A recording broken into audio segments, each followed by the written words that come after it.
we tend to try to decipher what's a standard relationship problem and versus what we might define as a toxic or abusive relational issue, right? Okay. So to me, the manipulation is when you're even questioning your own reality. You're even asking, hold on, how did this get back to me? Like I was voicing what was not working for me. Now it's my fault. It's when you're feeling like you're walking on eggshells. You fear the response that your partner may have, and you find yourself trying to shrink yourself into this ideal perfection that this person is seeking and abandoning a number of facets of yourself that you actually enjoyed. My name is Stanley Cazeau. I am a licensed mental health counselor with a specialization in couples therapy. Here on Ever Forward Radio, we had an amazing conversation around the difference between relationships and partnership, the need to continue to grow apart in order to grow together, as well as the boundaries needed to continue to connect and learn how to communicate more effectively. We also talked about intimacy. And you're going to find that conversation to be very interesting.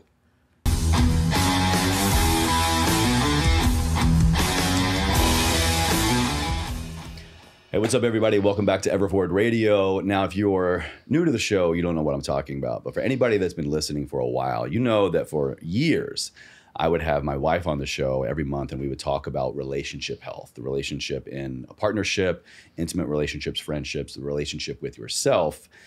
May's gone. Mac is in the house. We're going to be diving into relationships in a really cool, unique way, man. Welcome to the show. Thank you, Chase. Yeah. It's a pleasure to be here with you, man. Yeah. I mean, that word, the R word, relationship, is something that some people hear and really cringe. Some people hear and get afraid. Some people hear and really like, like really connect to. How would you define that word? How would you define the relationship? And where do you think most people definition lands when they think of relationship and really meaningful relationships? Interesting. So I personally think that the term relationship is outdated. And I think it knows. I was not expecting that answer. You learned that a lot with me, right? I also think that it no longer fits the norm of society currently. So I'm more of a fan of partnership, right? Because partnership tends to be a collaboration and an agreement that can be updated when certain things shifts. While a relationship has this conditional, traditional view that does not apply to a number of people nowadays, right? So the term relationships tend to be divisive due to the expectations that were never discussed but just expected versus a partnership, which is more like a communicated collaboration and agreement that is set between the people involved. You know, I kind of feel like your answer is what needs to be applied to most things in life right now. So many things are outdated, and that could be a real big tangent. But, you know, you really immediately got me thinking differently about relationships. Because if we're going to agree that we're going to define or even think about two people, or even just, you know, like I said, the relationship with ourselves, but, you know, friendships, coworkers, intimate relationships, if we're going to radically change the way we think about it and define it, that is going to result in radical change in how we interact in that experience. I think we could use that in so many other areas of our life right now, for I know a lot of the change that you and I both are after. Correct. And hopefully that will lower the divorce rate, as well as the number of unhealthy and toxic relationships that currently exist, because that model is not working. Yeah. I got to ask right away, toxic relationship. This is something that I think, I don't know if it's like a hot word, trendy word, but, you know, it's very real. I really can't relate to it that much because I honestly don't think I've ever been in a toxic relationship. That could just be me being the toxic one, denying it. But, you know, what does that mean? And how do we know we're in a toxic relationship? So the term toxic, I feel like was one of those words that have been overly used, which is why every time I said I put it in quotations, because it's very subjective, right? But in reality, what encompasses clinically of a toxic relationship is one when you're with a partner that is manipulative, minimizing your experiences, gaslighting. You may even throw intimate partner violence out there. And if we're gonna go further, it also applies to narcissistic based relationships. But your general relationship with regular difficulties, to me, does not qualify as a toxic relationship. Okay, follow up to that. I think my understanding would agree mostly with the manipulation part. How do we know if we're being manipulated in a relationship? Excellent question, man. So you see, we tend to try to decipher what's a standard relationship problem and versus what we might define as a toxic or abusive relational issue, right? Okay. So to me, the manipulation is when you're even questioning your own reality. You're even asking, hold on, how did this get back to me? Like I was voicing what was not working for me. Now it's my fault. Is when you feeling like you're walking on eggshells. You fear the response that your partner may have, and you find yourself trying to shrink yourself into this ideal perfection that this person is seeking and abandoning a number of facets of yourself that you actually enjoyed. Is there a way out or is there a way through being in a manipulative relationship? I guess, let's say maybe someone is like, yes, oh my God, right now, yes, Mac, this is me. I want to not be manipulated. I want to work through this instead of getting out of the relationship. Is there a way to have that happen? Like, how do we voice our concerns and navigate someone who is manipulating us if we want to at least give it, we want this to work, or want to at least know that we tried to make it work? Yeah. So on average, couples wait 6 years too late before going to couples therapy. 6 years. 6 years too late. Right. Wow. So I always say play offense and instead of playing defense. As a couples therapist, I'm used to couples on the brink of divorce. Like, therapy is the final step. And just hoping a miracle happens, right? But in reality, if you're experiencing difficulties in your relationship, you should seek out help as quickly as possible. Now, when we're learning how to communicate and how to validate each other, how to be better listeners, then that's where we can create the skills, the mindsets, and the behaviors needed to function in a healthy relationship. And therapy can also serve as a mirror for the relationship when you're seeing that, oh, I've been manipulated to believe this, and my partner is not willing to change, and they're not willing to work with me. So maybe it's time to take a second look at whether or not I want to be here.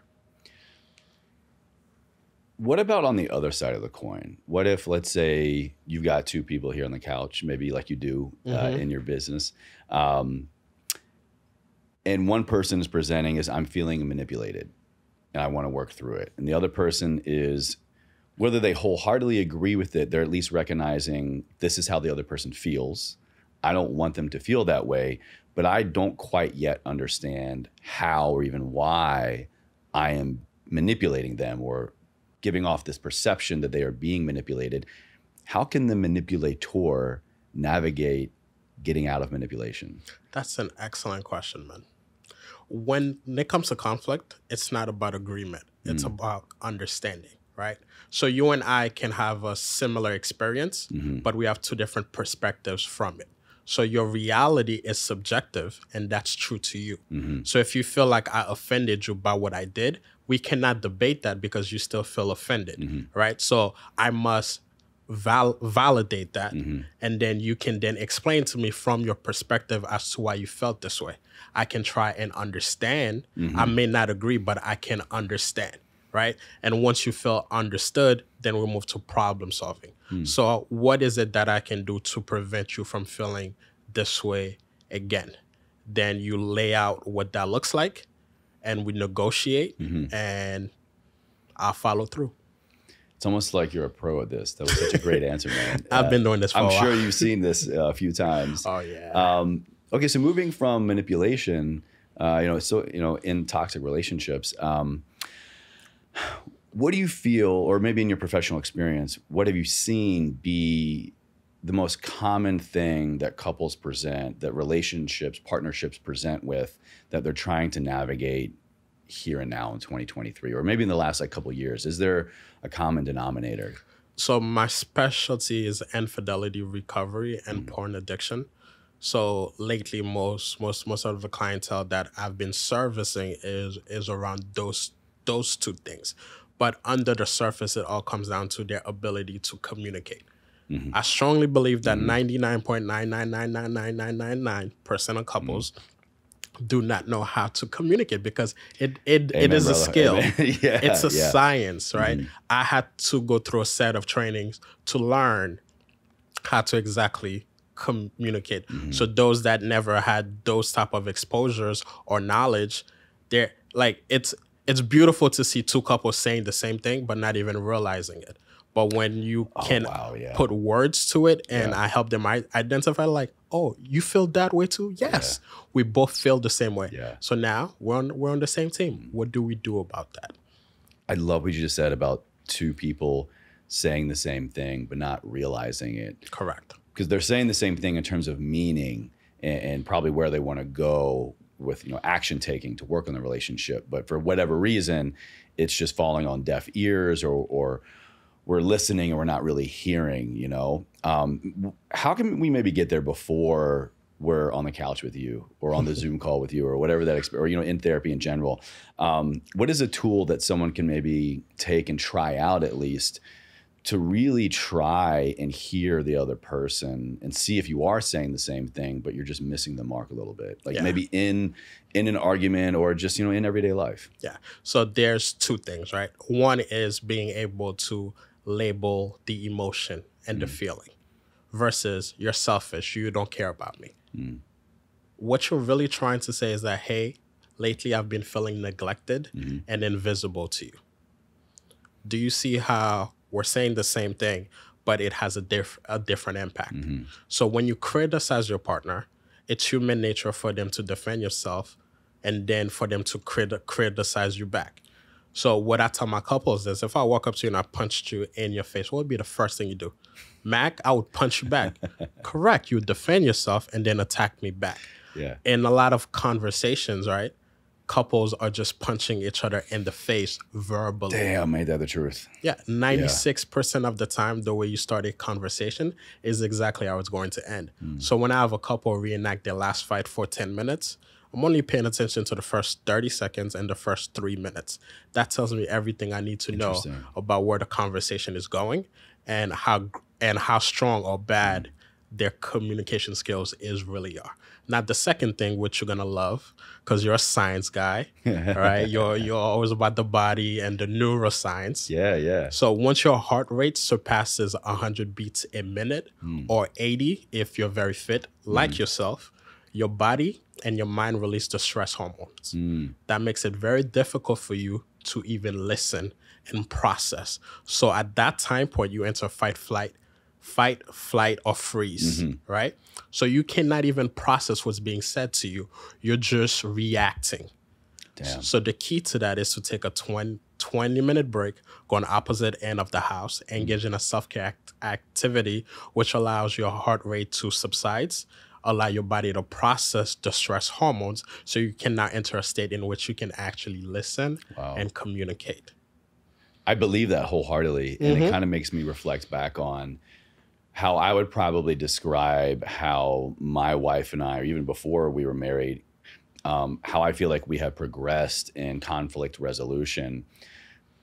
Individual growth and individual tactics, of course, are variables here. But really, if I had to say one thing, at least for me, I can't speak for her, it would be, I have introduced pauses. I have, knowingly, if there's something that I want to bring up that I think has potential to escalate or to get heated, I think about it first and foremost. That radically changes how I probably in the past would have just off the cuff, shot from the hip, said some stuff, some hurtful things, or just high blood pressure, high heart rate, cortisol response, not really thinking, and just word vomit. Introducing this pause For me, that looks like just, taking a breath, just taking a couple deep breaths, long exhalations to get me back to my kind of center has really been kind of the secret sauce. And so it's really cool to hear that, we got the pro who's dropping the science explanation supporting that. So I'm like, cool, I feel validated. Yeah.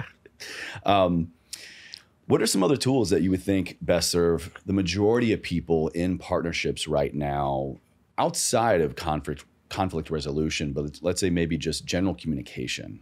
Yeah. So the two biggest complaints that women have in a relationship is that you're never there and there's no emotional connection. Right? You're saying that women are saying that to their partners? Correct. To typical female or female to male partners? Correct. Okay. And the two biggest complaints that men have is there's too much fighting and not enough sex. Right. But in reality, they are both saying the same thing. They're just using their different words to really express how they are feeling. Because for men, physical intimacy is our way of feeling connected and emotional connection. We feel desired, wanted, appreciated, respected through intimacy. And a lot of times we may not be able to verbally express how we feel, but we can act it out through our behaviors of being physical. But for women, they need the emotional intimacy prior to being physical, right? So technically we're just passing each other, but we're complaining about the same thing. So one of the best ways to address that is to have a de-stress conversation. As John Gottman puts it, is that after work, you sit down for 20 minutes. You have a listener and a speaker. The speaker speaks for 10 minutes straight about their day, about what's going on in their life, but they're not allowed to talk about the relationship. Oh, interesting. This is not the time for you to be criticizing your partner for 10 minutes straight. So you're not allowed to talk about the relationship whatsoever. While the listener listens, does not intervene or try to problem solve. You're just listening as a friend would, right? And then you switch. What that does is allow you to be aware of what's going on in your partner's world, have knowledge about their day, and just feel more connected to them. And it also helps you de-stress from the day that you just had and feel emotionally connected. So, and for men, right, I would tell them just touch them as they are talking. Have your wife sit on your lap so you can still get that physical intimacy that you're seeking while the emotional intimacy is also taking place. And what's also interesting is that the better the friendship is, the better is the communication, the more passion, the more intimacy. And that's one of the ways of actually building more friendship is by having less stressful and baseline conversations. What about for the guy listening literally right now that has trouble listening, has trouble hearing, has trouble holding? I mean, maybe I can sit here and hold the space, right? I can not be on my phone. I can not be watching TV, not be doing anything else, but I'm maybe still not fully present. I feel like that's probably the next step, right? I can be here, but how do I be here? Yeah. How can we go about that? So 70% of men tend to problem solve as opposed to just listening. Like I'm listening and trying to give you an answer. I want to give you a solution to the problem that you're actually sharing. So that's why it's important when you're talking to your partner. It's fair to say, hey, I want you to listen or I want you to problem solve. So this way they know exactly what you're looking for. A man will spend 2.5 seconds listening before trying to problem solve. Why? Wow. Us men were very uncomfortable with emotions. We're comfortable with three: happiness, sadness, and anger. Yeah. So the minute our partners start to share a number of emotions that we're uncomfortable with, in our minds, we're like, okay, how can I solve this so I am not subjected to it, right? So we're really just trying to look out for ourselves. Correct. Damn. Right? So at first, like the 20-minute convo is tough. Couples are struggling. But after doing it for a while, I've had couples that go 45 minutes straight. I scheduled 90-minute session. I had a couple that spent the 90 minutes just talking as if I was there. Wow. It was beautiful to see. Wow. Then after other 20 minutes over, I'm like, it's been 90 minutes. Is this a billable hour? Oh, I'm billing. how do we know then? I think that's a great benchmark, right? If you actually implement something and then you not only meet it, but you exceed it, I think that's a great obvious benchmark. But how, before maybe getting into therapy, how can a partnership, how can two people really kind of check in on other benchmarks, other markers for success, or at least to know like we're making progress? So the baseline for any relationship is the friendship, which is why to me it never makes sense when people try to move too quick, right? Okay, yeah. Because you don't know who that person is. So the first 3 years, again, geeky facts, which I love, is that your brain plays a big part into how you see your partners, because you're in the I'm in love with you stage. You have your blinders on.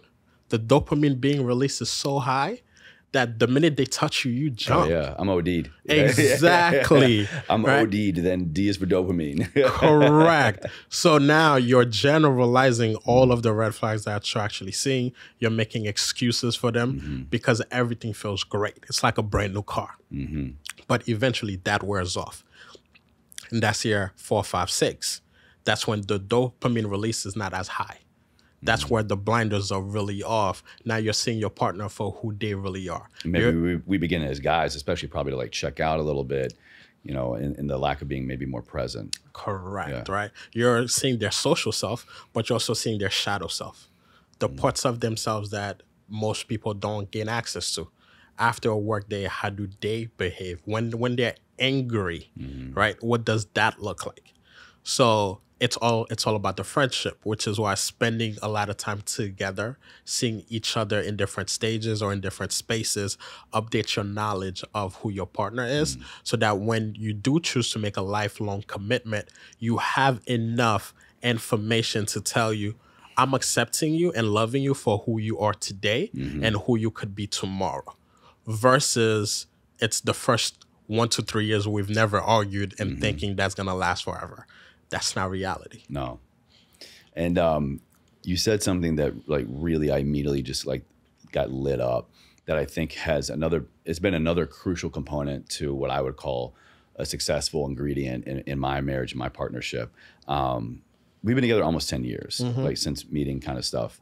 And besides communication and besides taking the pause when I think things might get escalated, I really do believe this is probably the third most important, if not even maybe the most important component to what has made my partnership healthy and successful thus far. And that's, I have never stopped growing individually. I've never stopped being Chase. I've never stopped being in pursuit of what Chase can do and his potential. Neither has she. And I really do think, and it sounds kind of counterculture, I think, for a lot of people who have that traditional mindset of partnership, relationship, especially marriage. What do you mean you're growing individually? What do you mean you're doing your own thing? What do you mean she's doing her own thing? What do you mean you're taking trips apart? What do you mean all this stuff? And I really do believe that without that, if we were to come back together and do these 20-minute exercises and talk about ourselves, what the hell would we say? Exactly. We'd be saying the same shit over and over. I went to work, I did this, came home, gym, errands. Like, you have to have your own individual journey for your own self, I believe, but to have something new and continuously new to share with your partner to come together on. Yes. And that's what builds the desire. The space between the two individuals is what allows the desire to grow. It's like, oh my God, you're going through this? Yeah. Oh my God, you've grown here? Like, oh my God, you're that's what you want to do? Right. It's just like excitement, input. It's incredible. Exactly. And just your partner seeing you do new things excites them because they get to see a different version of you. They get to see your growth and experience that and be a part of it. I've never agreed with the concept that people grow apart. That's not true. One person is growing, the other person is seeing the growth, but choosing to remain in their comfort zone because they become insecure about the other person growing, right? So if both of you guys are growing and you can go into their life and support them and witness that growth and welcome it, then there's no issue. It's not that we're growing apart. It's that I the version of you that I appreciate is the version of you that I've had, and that made me feel comfortable. Now, this new version of you that's currently growing is scaring the shit out of me. And I'm not going to acknowledge it. I'm just going to stay in my comfort zone and allow the distance to lead to more conflict and more distance versus allowing the space to ignite our desire for one another. But, you know, comfort is good, right? Comfort is to some degree comfortable. Comfort is, comfort is where I think, especially in partnerships, where I don't want to say people are failing. It's where you're doing yourself the most injustice. Yes. Nothing drives me more crazy on an individual level, and especially in partners that like I love collectively, is wasted potential or untapped potential. And what I mean by that is you're not growing. You're not in pursuit of your own stuff. You're not taking time apart. You don't have to wait until you're in a fight or an argument to, you know, to be apart from each other. Like you should, you know, if you're going to schedule date night, I think you should also schedule like, you know, I'm taking this trip by myself. I'm going with my friends, and you know, you should do the same thing. If that is not someone's norm, if maybe they're not there or they're listening right now and like, oh shit, like we don't do that kind of thing. How would you best advise kind of going about that, getting started? Because that's going to be uncomfortable and it's going to be new and different, and maybe stirring other things up of like, you know, past experiences of like, well, what are you doing by yourself kind of thing. Yeah. Again, it all comes down to the ability to communicate that. Hey, babe, lately I've had a desire to branch out and actually seek the things that pour into myself. I think it will be hold up. Every guy, go back, listen to that, copy and paste that. That was the best. That was smooth, but so honest and real. Like that is such a great approach, man. Yeah. Yeah. And just kind of detail like my need to be around my friends more. And for that to be okay. Now, based on the relationship and what has happened, then we can put forth the necessary boundaries to ensure that my partner feels safe as I'm venturing outside of them, right? Is it more check-ins? Is it more accountability? Or whatever the case may be, is having that conversation and being open to collaborate about it, right? And then you really need to ask yourself, what is the philosophy of my marriage? Like, what is governing my knowledge of relationships or partnership? And once we can identify that and be on the same page in regards to that and be willing to update that, then these type of conversations start to take place. Couples divorce over the conversations that they should have had, but never had. Uncomfortable conversations. Get comfortable with it. I love how you're talking about the things that work, I believe, pretty universally, or at least a universal starting point of establishing boundaries, establishing check-ins, maybe more check-ins. And I think traditionally, outside looking in, other people, single or in partnerships, view that as like, oh, you got to go call your wife again. You got to text your boyfriend again. You got to do all these things. And it's like, when it's our choice, when anything in our life is our choice, regardless of the perceived norm coming into that decision, completely changes the whole experience. I choose to check in with my wife. I don't even want to say check. I choose to communicate on a somewhat regular basis when I'm traveling. I'm here in New York for the week. I make it a point in the morning, even though we're 3 hours apart, text, hey, good morning, baby.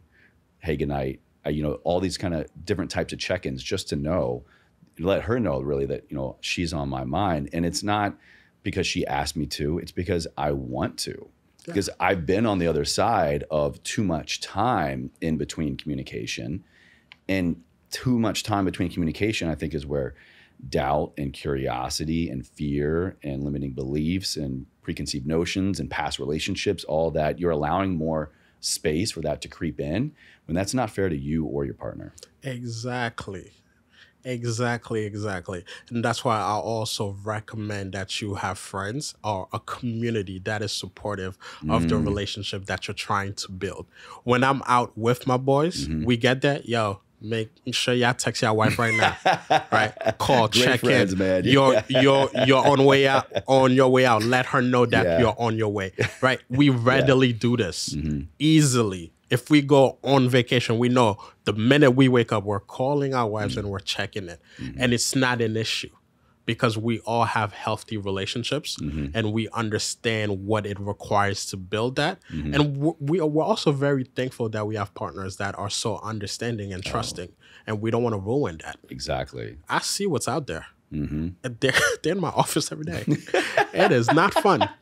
I told my wife I ain't going nowhere. I don't care how mad we get. We're going to sit here. We're going to figure it out. There's nothing out there for us. Yeah.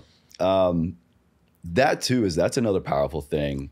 And I think perhaps one of the most uncomfortable things in partnerships is when things do get escalated, when maybe you haven't taken that breath, or maybe you did and things just still went there. Again, personally speaking, the frequent commitment in my mind to myself and to my partner to stay here physically and mentally and emotionally has been how I've navigated some of the darkest storms, most trying times in our relationship. Yeah. Not everyone maybe has that, or I think maybe in those heated debates, maybe that's where, again, past relationships, fears, preconceived notions, etc., creep in and the commitment checks out. How can we make the commitment for ourselves and for our partnership to stay present physically and mentally when things are the most difficult? Or when maybe is that the sign that commitment might not or should not be on the table? Excellent again. Amazing questions, man. Like, I've done a lot of podcasts.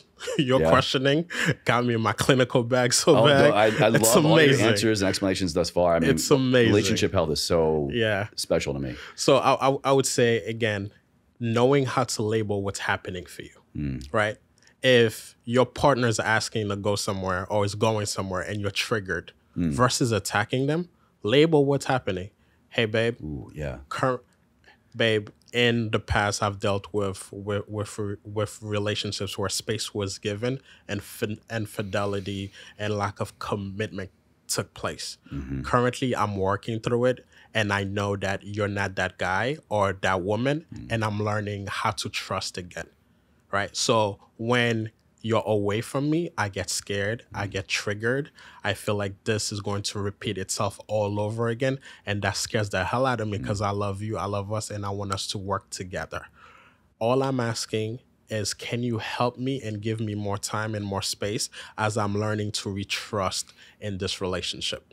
And for me, that looks like when you do step out, can you check in with me? Can you call me on your way back? When I call you, could you please answer?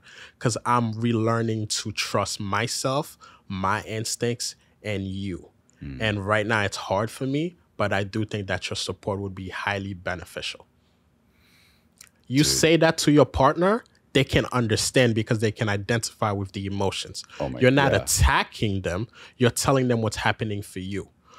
The two words to avoid when speaking to your partner is you never, you always. Because those are directly punches to the face. Yeah, if you say that, who's going to be listening after anything after that, you know? You never, you always. Well, 5 years ago I did. Or 3 days ago I did, right? So that's why it's very important to label what's happening and be so attuned to yourself that you just know how you're feeling and what's being triggered.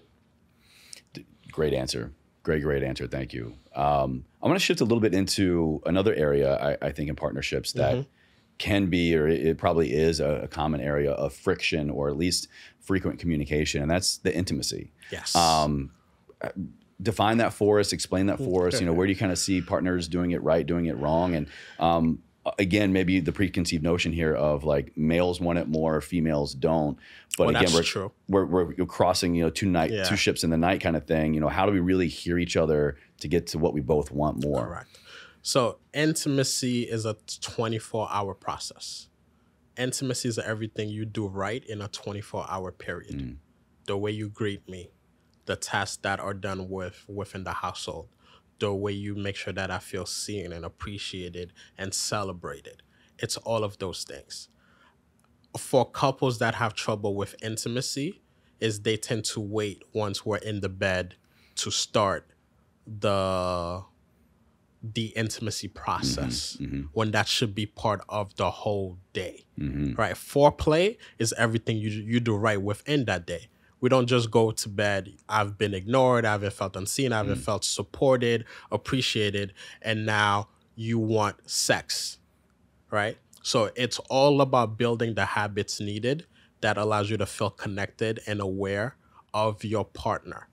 Again, our brain plays a pivotal part, and our brain does a very good job of recognizing when your partner is not doing something right and when they do something wrong.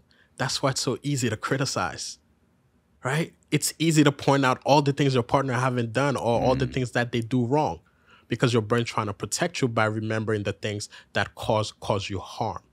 You also need to train your brain to see the positive things and to verbalize that. It's a ratio of 5-to-1. For every one negative thing that you do or say, you need 5 positive things just to counter that one thing. Wow. That's amazing. Damn. I mean, it's great to know, absolutely, but it's just like the power of that is pretty heavy.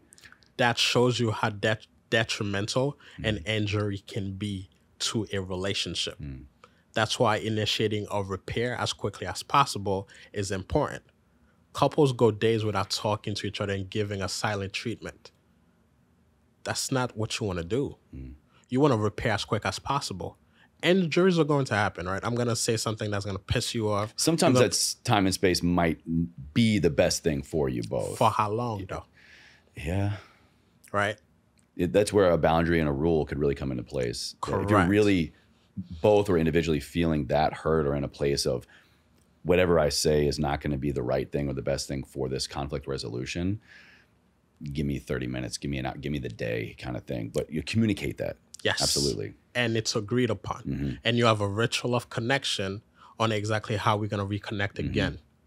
Right? We don't come to bed and, you know what, I'm not going to bed, I'm going to just sleep on the couch. When our bedroom has been our safe space where we both feel equal, appreciated, and loved. Yeah. Versus saying, hey, I still need more time. I'm thinking of sleeping on the couch because I don't want to be a burden to you. Does that work for you? Your partner might say no. Even though we're not seeing eye to eye currently, but we're not enemies. Right? There's no need for that separation. Crucial. Yeah. You were kind of bringing up something that made me like chuckle inside. May, if you're listening, probably not. Skip this part because I feel like I'm going to be giving away my secret sauce here. I had this kind of switch flip recently on foreplay, on intimacy. It's something like I want to be better at being intimate. I want to think outside of the box. I want to go about it differently because I recognize, like, I don't think I'm alone here. Most guys, when I want to be intimate, it's at this time in this place. Correct. Or around these times, around these places. And I wanted to test it out and see what would happen. And a lot of things like around the house, you know, whether it be laundry, whether it be dishes, whether it be an errand, whether it be something that I can honestly recall, Chase, she's asked for your help on this more than once or even just once.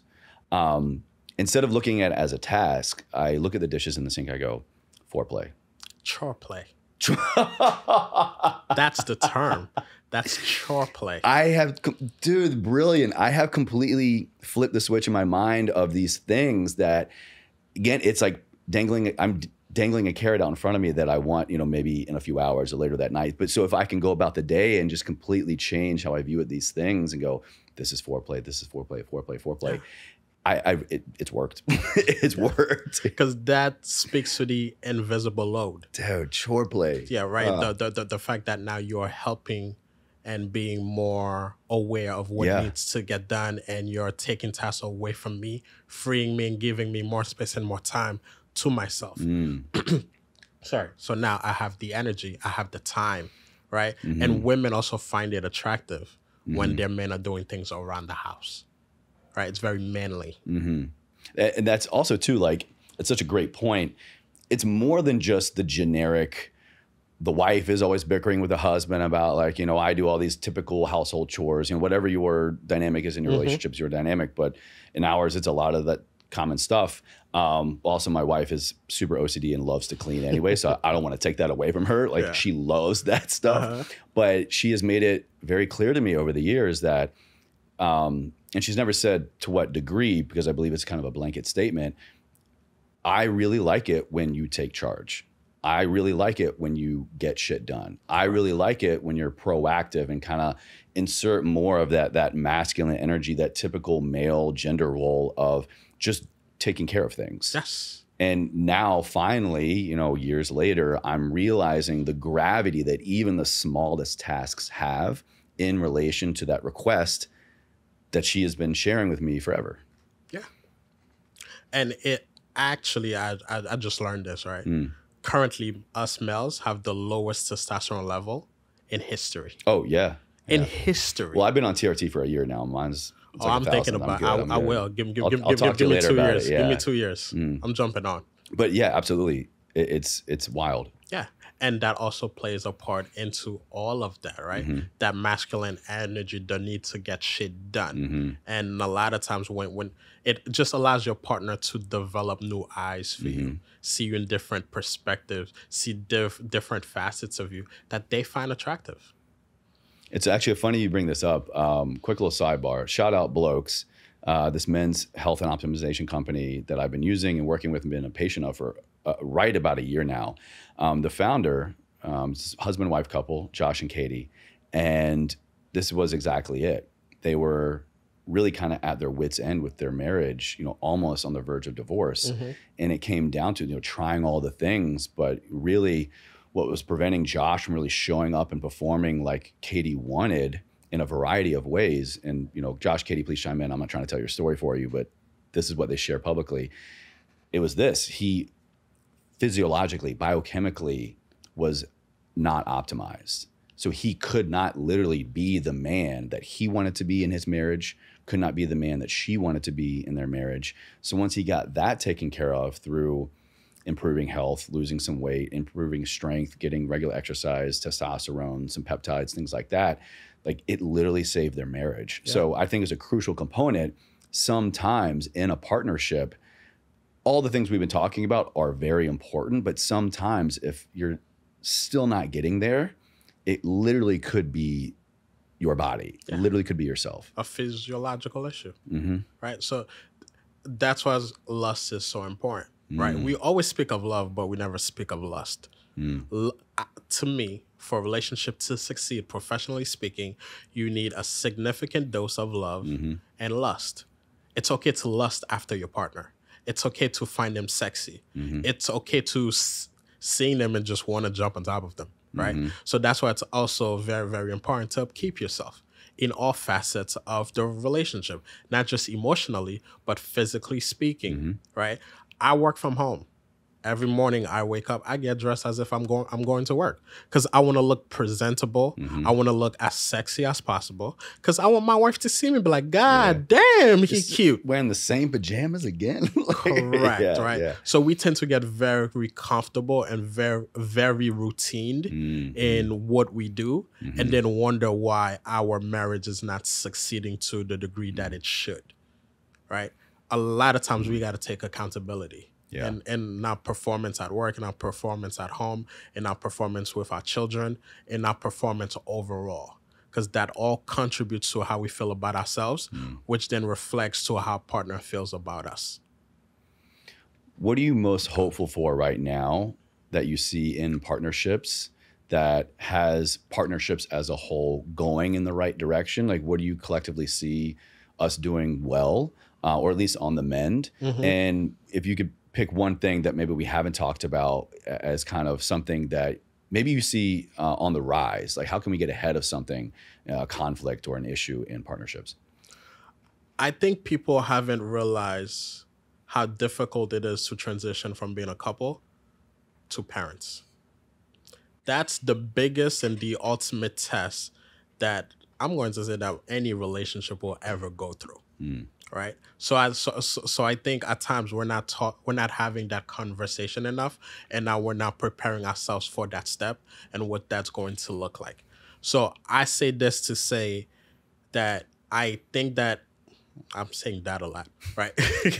We really need to start investing into our social support and our social network. You need people around you that support your relationship, people that support you individually, people that you can rely on, and can create that community standpoint. Because back in the days, we thrive in community, and now we've become so isolated due to the increase of the internet, and that we're just on social media, we're just texting, no more face to face and having that humane connection.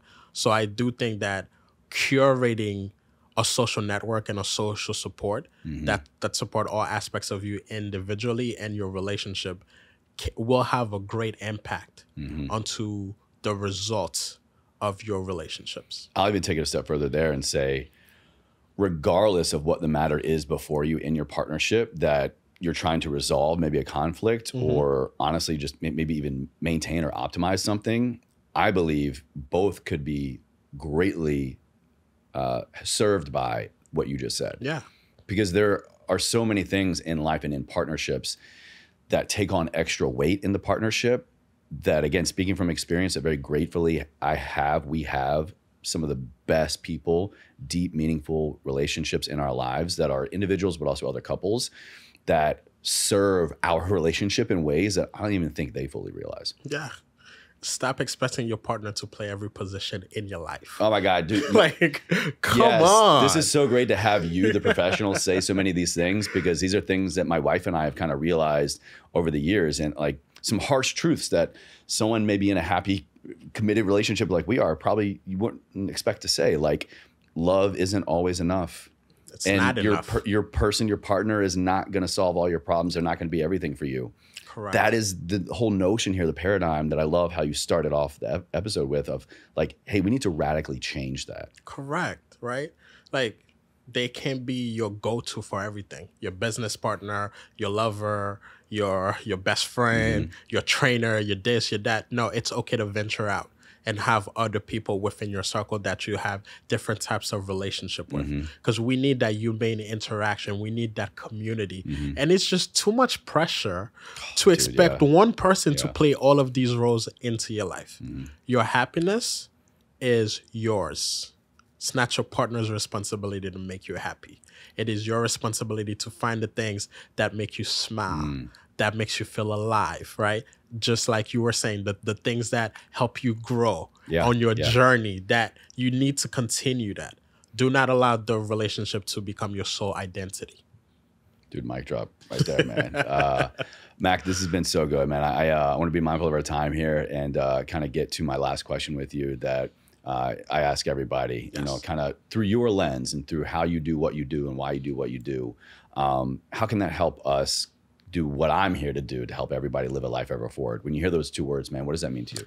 Ever forward. Ever forward. Ever forward is just finding ways to continue on your journey, but also being able to venture out to the side of the road, acquire the knowledge, acquire the skills, acquire the information.